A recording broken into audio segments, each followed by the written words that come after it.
ప్రతిరోజు పరిశుద్ధాత్మతో కలిసి నడవండి అనే కార్యక్రమం ద్వారా మీ అందరికీ కూడా ఈ ఉదయకాల శుభములు తెలియపరుస్తుంటున్నాను. ప్రభు ఈ సమయంలో నీతో ప్రవచనాత్మకంగా మాట్లాడుతున్నాడు.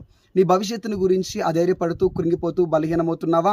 ఇక నా జీవితంలో ప్రతిదీ కూడా నష్టమే, ప్రతి దాంట్లో కూడా కీడే చూస్తున్నాను, ఏది ప్రారంభించినా కూడా దాంట్లో లాభం లేదు, ఆశీర్వాదం లేదు, నా జీవితం అంతా నష్టం, కీడే, చీచి అని నిన్ను నువ్వు అసహించుకుంటున్నావేమో. ప్రభు ఈ సమయంలో నీతో మాట్లాడుతున్నాడు. 2వ దినవృత్తాంతములు 19వ అధ్యాయం 11వ వచనం. మేలు చేయుటకై యెహోవా మీతో కూడా ఉండును. ప్రైజ్ ది లార్డ్, హల్లెలూయా. యేసుక్రీస్తు ప్రభువారు నీతో కూడా ఇక ఉండబోతున్నాడు.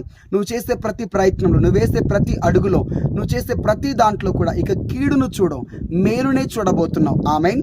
కారణం యేసుక్రీస్తు ప్రభువారు నీతో కూడా ఉండబోతున్నాడు. నువ్వు ఒకటి చిన్న ప్రార్థన చేయి, ఏంటంటే యేసయ్యా మీరు నాతో ఉంటే చాలు, నేను ప్రతి దాంట్లో జయాన్ని చూస్తా, ప్రతి దాంట్లో నేను మేలును చూస్తాను.